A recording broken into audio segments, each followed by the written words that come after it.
Σε ποια Χερσόνησο βρίσκεται η Ελλάδα? Ανατολική Μικρασιατική Χερσόνησος, Βαλκανική Χερσόνησος, Ιβηρική Χερσόνησος. 3, 2, 1. Νομίζεις ότι μπορείς να απαντήσεις σωστά σε όλες τις ερωτήσεις? Με ποια από αυτές τις χώρες δεν συνορεύει η Ελλάδα? Κροατία, Αλβανία, Βόρεια Μακεδονία. Ο χρόνος τελειώνει. Σκέψου γρήγορα. 3, 2, 1. Κάντε ένα like αν ξέρατε τη σωστή απάντηση. Ποιος κόλπος χωρίζει την Πελοπόννησο από την Ηπειρωτική Ελλάδα?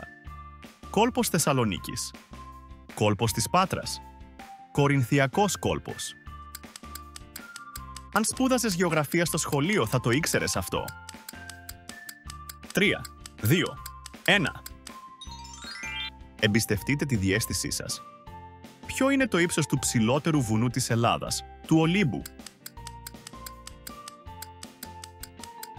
3, 2, 1. Αν σας αρέσουν αυτές οι ερωτήσεις, εγγραφείτε στο κανάλι μας.